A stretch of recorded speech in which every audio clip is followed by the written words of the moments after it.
Hello children, we are going to do a video today on mechanical properties of matter, and under this we are going to discuss elastic behavior of solids. Okay, so today's topic is mechanical properties of solids.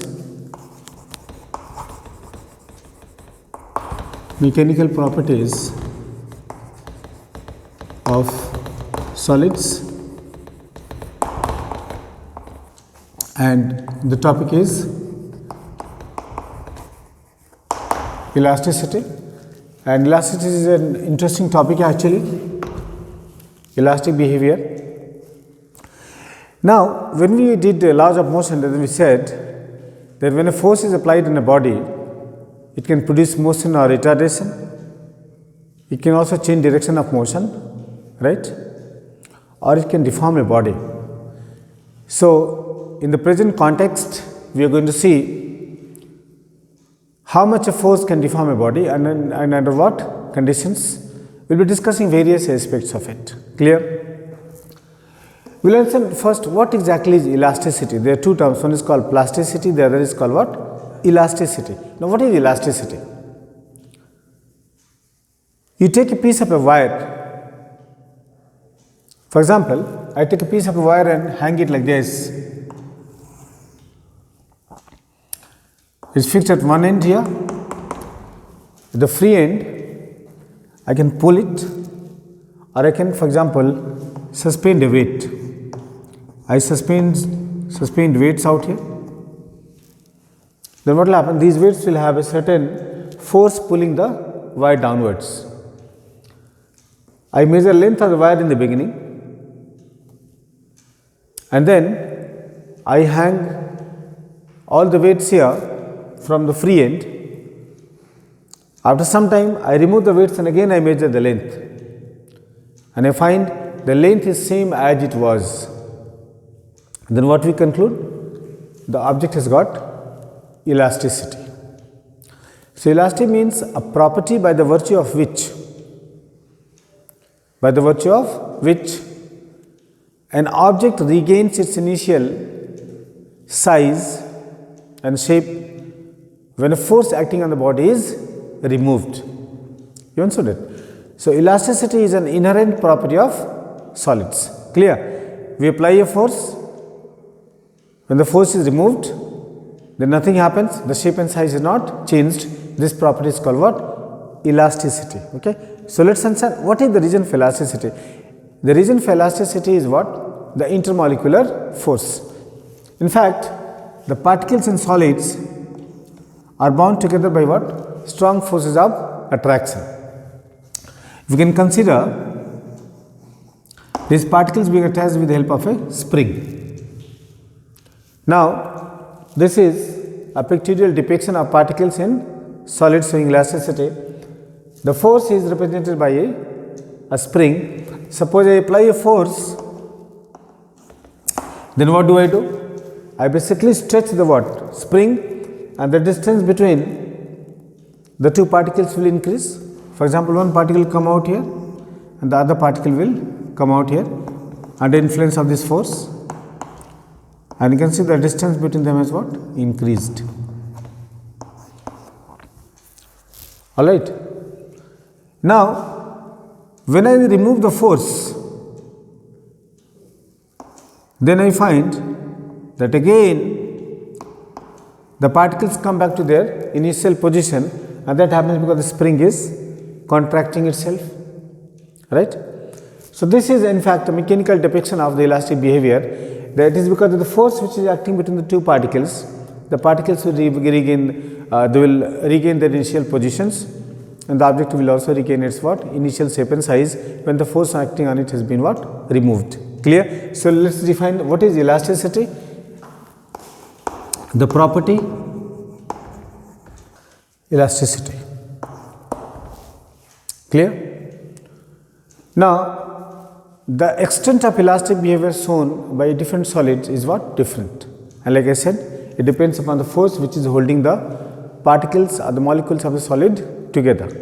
So, elasticity is a natural property of solids. Now, there is certain term that we need to understand. In fact, before you go this, Deformation, like I said in the beginning,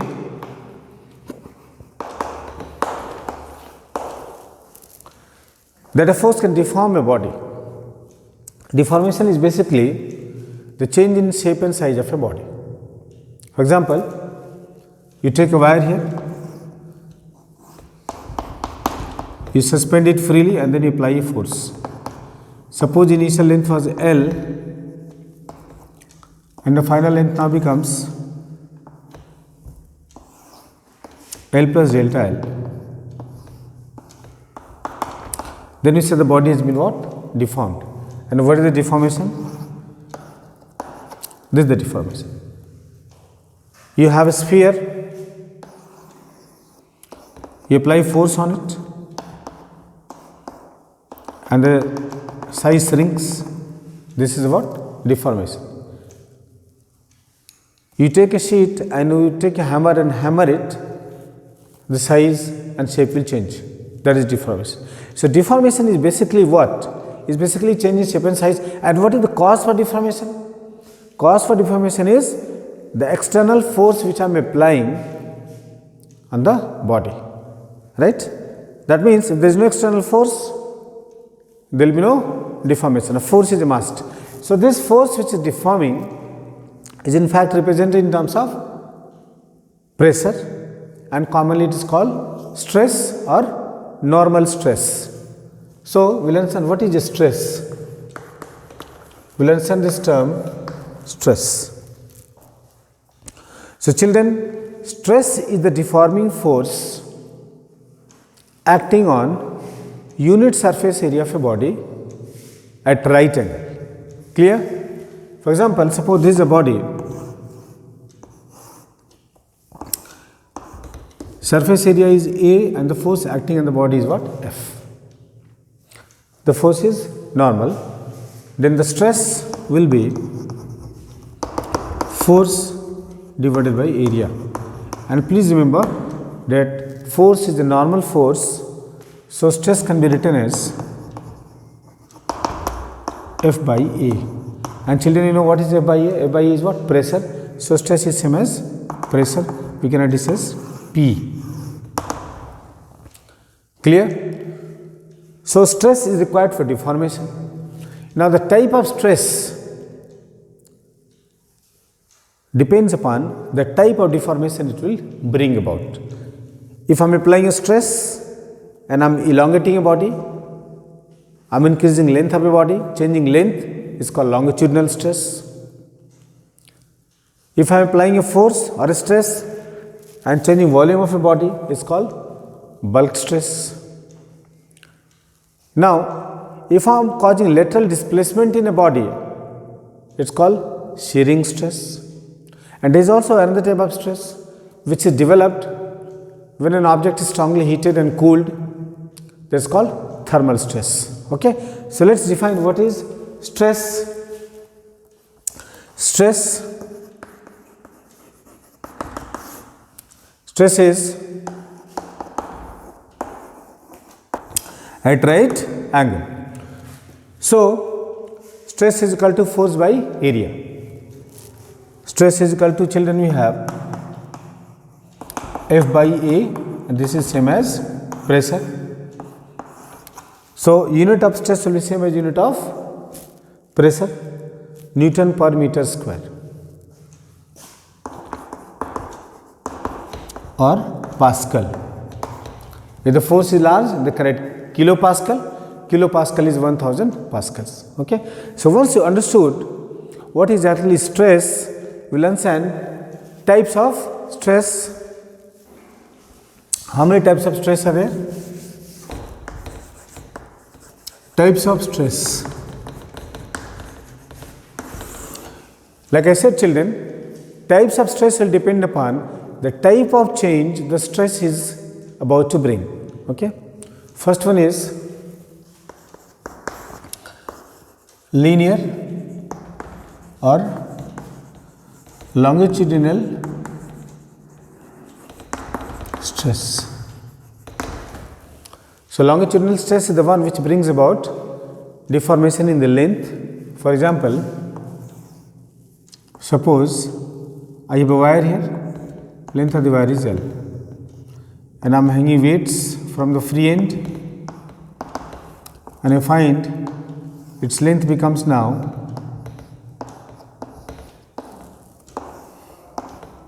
L plus delta L. So there is change in the length.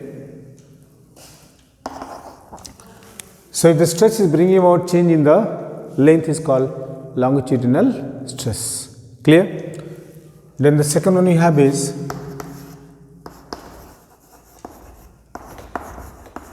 bulk stress.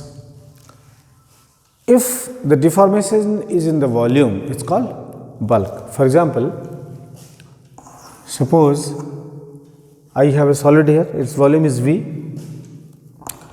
then I apply stress, and then its volume decreases. It can increase also, it can decrease also, but generally we will take what? Decrease. Suppose the initial volume is V and final volume is V minus delta V. So obviously the volume is what? Decreased. So if the stress is causing deformation in volume, it's called bulk stress. Number 3, we have shearing or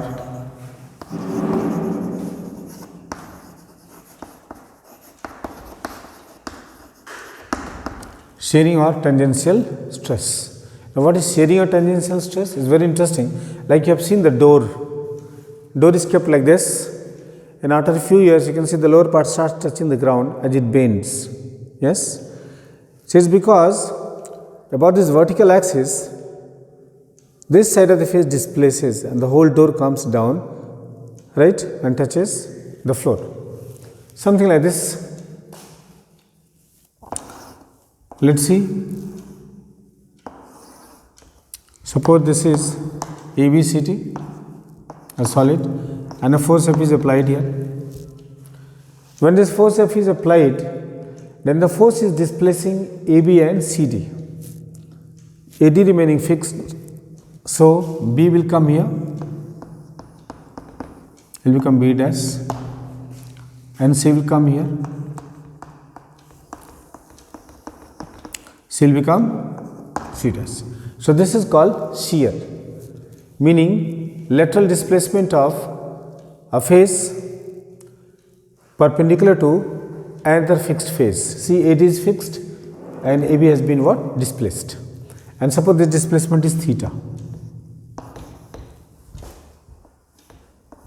Theta radian. B is displaced to B dash by distance x. A length of each edge is L.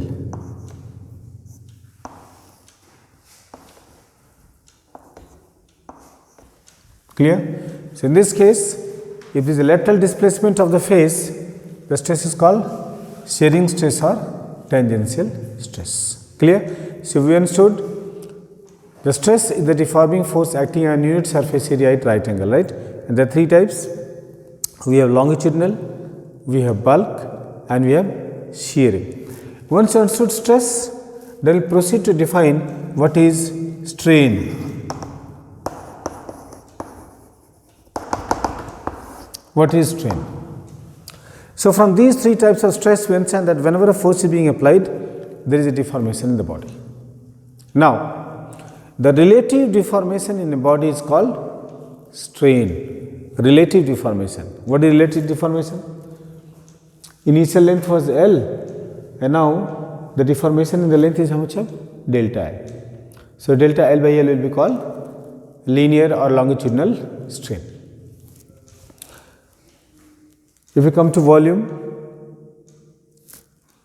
then delta V by V will be bulk strain, and we come to shearing, then X by L will be called shearing strain.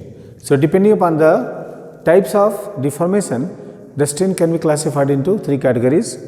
One is longitudinal strain, the other one is bulk strain, and the third one is shearing strain. So let's first define strain.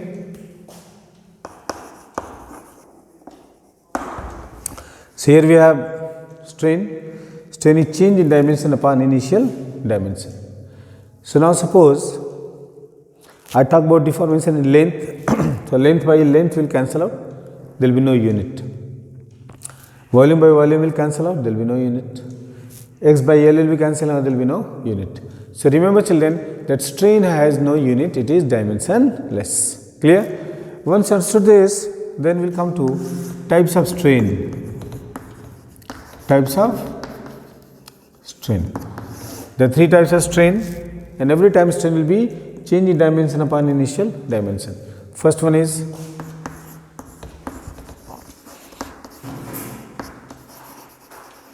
longitudinal strain. A longitudinal strain is children change in length by initial length. So longitudinal strain is called children, we have delta L by L, where delta L is change in length and L is initial length. It can also be written as small l by capital L. Okay. Similarly, we have bulk strain. Bulk strain is children, every time you remember change in dimension upon initial dimension. So when I am saying bulk, bulk refers to volume. So that is change in volume by volume. Actually this negative sign shows decrease. You may not write it also. You can just write like this, the positive value of delta V. Clear? So bulk strain is delta V by V. Now third one is important. We have shearing strain. Shearing strain is displacement of the edge upon length of the edge. So we have shearing strain is equal to x by L, and x by L you know is equal to angle theta in radians. Okay. So we also there are three types of stress and also there are three types of strain, right? And all this strain is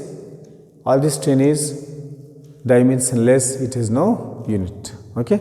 So once we understood stress and strain children, we will see what happens when a stress is applied to deform a body, right? And this is in fact a graphical study, is called stress versus strain graph. Okay. So we will be seeing what is stress versus strain graph. Okay children, now we are going to discuss stress versus strain graph. Stress versus strain graph. Stress versus strain graph is also called load versus extension. This is also called load versus extension graph. So load is stress and extension is strain. In fact children, in this case we will be plotting graph between stress and strain. Clear? Let us understand the graph. We find that when stress is applied, there is a strain. There is a strain. But the moment stress is removed, the strain becomes 0. And that is what we call is elasticity now. So if you plot a graph up to a certain point, this graph comes like a perfect straight line. A perfect straight line up to a point A.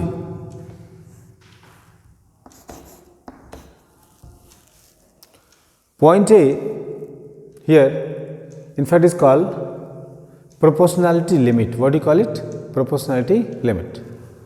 And then you go up to B. Now see, this is interesting to understand.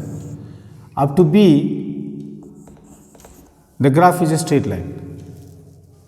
But the difference is that if you increase the stress beyond A, then the elongation is more. Elongation is more. See, up to A, elongation is not large. But if you increase the force beyond A, then the elongation is large. But still, If you remove the stress, then you can see what? If the stress will become 0, then the graph will come to 0. Clear? There will be no elongation. So, up to point B, actually there is no permanent elongation.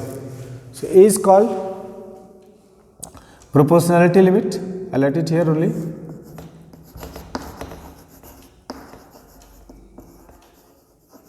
Proportionality limit. B is called here elastic limit.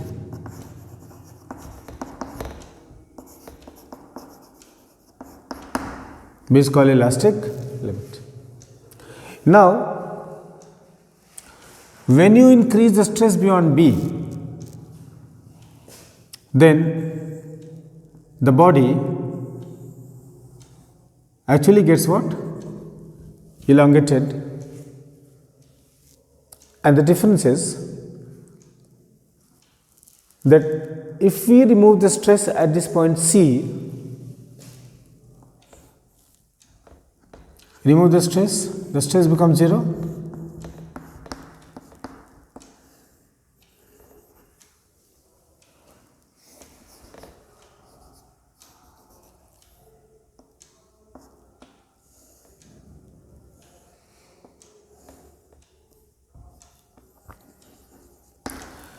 At point C, if you remove the stress, then you can see the body has got permanently deformed. This is the deformation. Up to point B, what did we see?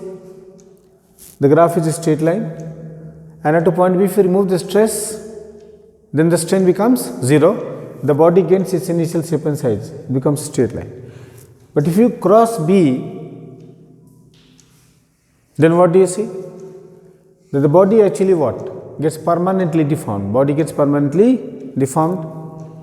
And at point C, if we apply stress up to point C, and then we remove the stress, then the body is now permanently deformed. Therefore, C is called yield point. This is called which point? Yield point. Now, it is interesting that if you apply a force beyond point C, then the body starts flowing like a viscous fluid and goes down like this, something like this. D, E. So, children, now the body has become plastic in nature and it can take maximum stress at point what? D. This is the maximum stress is max, and E becomes, if you increase the stress little bit also after this, then the body breaks down. This is called breaking point or fracture point. Breaking point. And the stress corresponding to D is called breaking stress. So, this graph is important for you to practice. Once again, when the stress increases, then strain also increases. The graph is a straight line. However, at point A, up to a point A, you will find the strain is very small. If you increase the stress beyond A up to point B, then what will you see? That for even a small increase in stress, there is a large strain. However, if I remove the stress, then the object will come back to its initial shape and size. So, the graph is a what? Straight line. If I increase the stress beyond point B, if I go beyond point B, then what will I find? That from B to C, there will be a permanent elongation or deformation in the body. At point C, if I remove the stress, then also you can see here, stress is 0 but strain is not 0, the body is got permanently deformed. Beyond point C, the body will gain plasticity. It will gain plastic nature, means now it will have no tendency to gain its initial shape and size, and even a small stress will also be elongating it by very large value. At point D, the maximum stress the body can take, and if we increase the stress beyond point D, anywhere between D to E, it will break, and is called fracture point or breaking point. So this is stress versus strain graph. I am sure you have understood it. Remember that the part OB is called limit of elasticity, and therefore we have a law relating to this is called Hooke's law. Which law? Hooke's law. So what is Hooke's law, children? Hooke's law says that within limit of elasticity, stress is directly proportional to strain. So let's write down the law. Within, meaning stress is directly proportional to strain, and when there is a direct proportionality or any proportionality, there will be a constant. So stress is equal to E into strain, where children E is stress divided by strain, and E is called modulus of elasticity.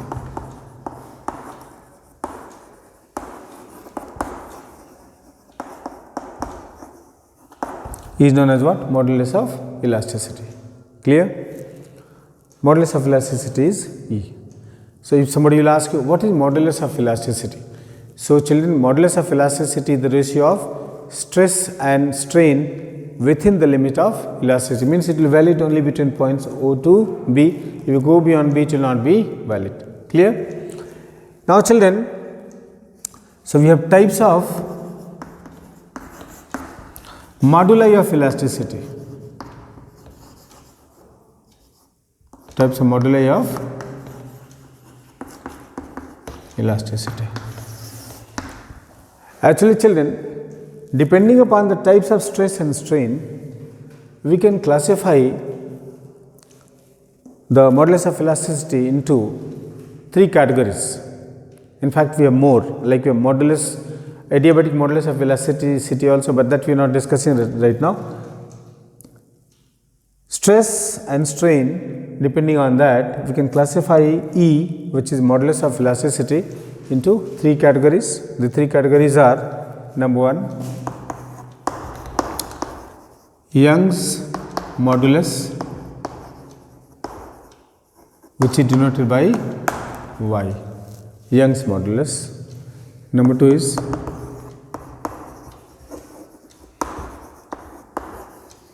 bulk modulus, symbol is K or B,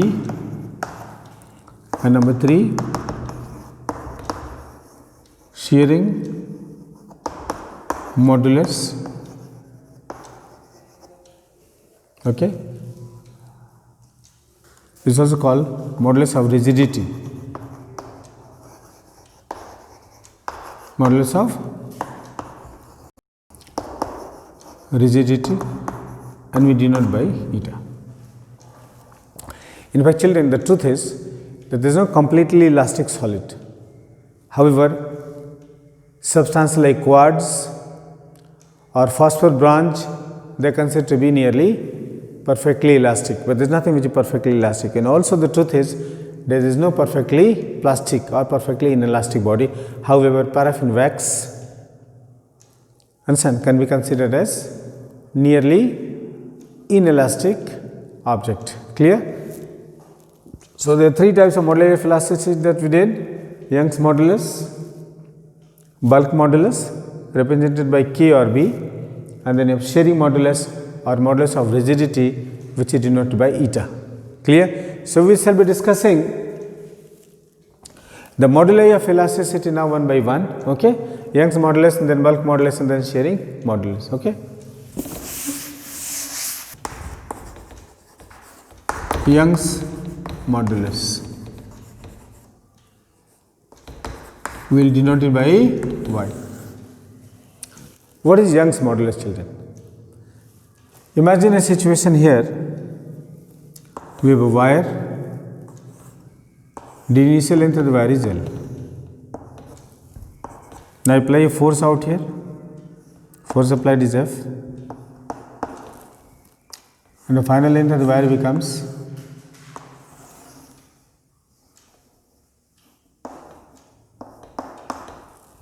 L plus delta L.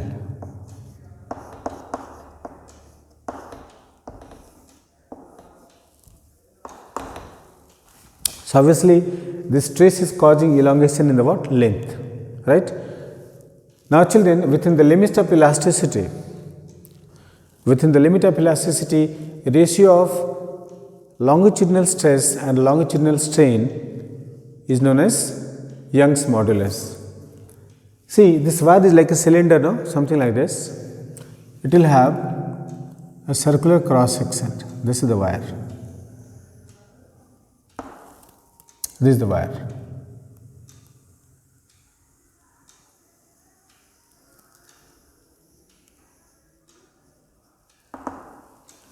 Clear? So we'll define within Young's modulus. Okay? So Young's modulus y is equal to longitudinal stress divided by longitudinal strain. And now check the longitudinal stress, y is equal to how much? F by E. A longitudinal strain is what? Delta L by L. So if I simplify, then what do we get? Y is equal to F into L by E into delta L. Clear? Now in many books, in place of delta L, they will be writing small l. So you can modify also. If delta L is equal to small l, then y can be written as F into L divided by A into L. Now see, there are more modifications we can make. See, this wire is cylindrical, so it has got a circular cross section like this.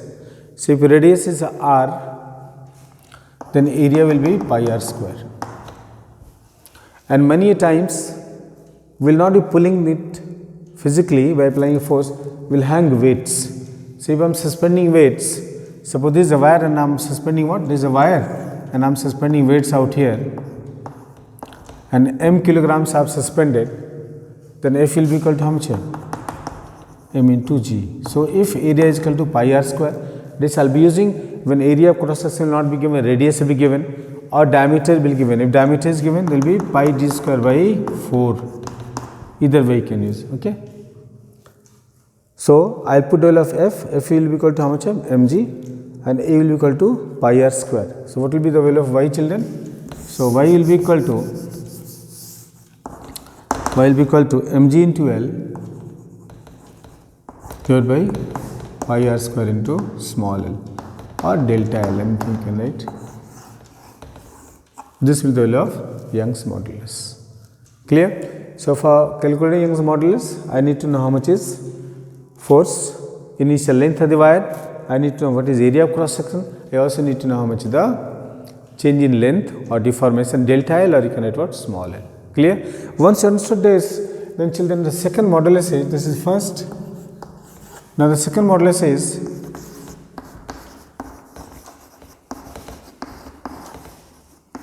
bulk modulus, K or B. Okay, children. So within the limit of elasticity, ratio of bulk stress and bulk strain is known as what? Bulk modulus. Let's define bulk modulus. Within the limit of elasticity, ratio of bulk stress and bulk strain is called bulk modulus. So we can say here, therefore, bulk modulus B is equal to bulk stress divided by bulk strain. Now let us see, children, how much will it come to. Suppose here I have a solid, initial volume is V and the final volume is V minus delta V, and I am applying a force from all around it. Clear? Then how much will the bulk stress out here? Bulk stress will be F by A, and F by A you can also write as P. And only bulk strain will be delta V by V. Clear? If I put these values out here, then I'll get bulk modulus B is equal to bulk stress F by A divided by delta B by B, and then I can get here B is equal to F into V upon A into delta B. If you want to express this in terms of pressure, force by area is equal to how much of pressure, but F by A is equal to P, so B can also be written as PV by delta V. Clear? So these are values of bulk modulus which you should keep in mind. There is another term that we use is called compressibility. It is not a modulus, just to know. Note, children, compressibility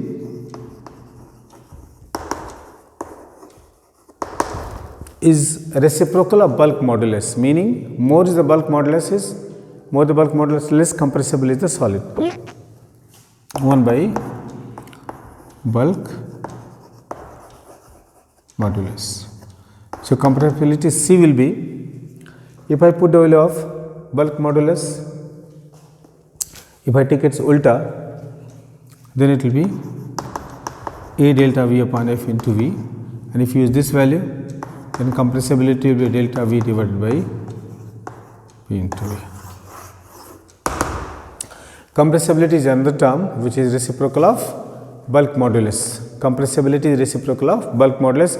More is the bulk modulus is less is the compressibility, or less the bulk modulus, more is the compressibility, means more easily the solid can be compressed. So children, we did Young's modulus and we also did bulk modulus.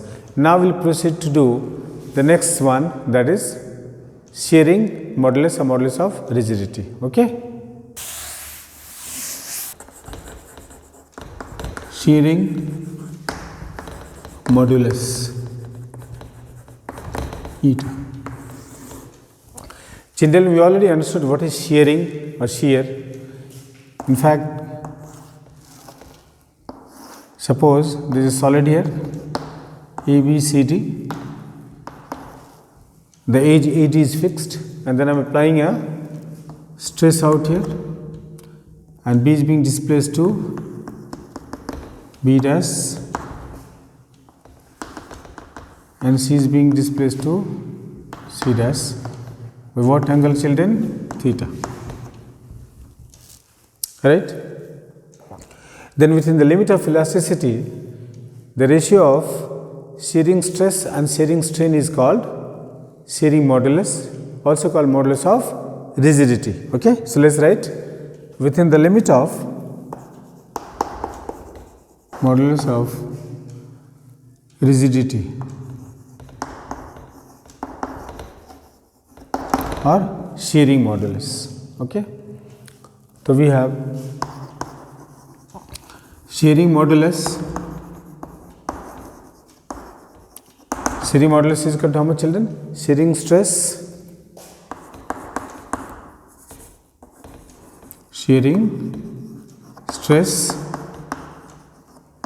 divided by shearing strain. Clear? Shearing stress by shearing strain. Now suppose the force I am applying is F and the surface area is what? A.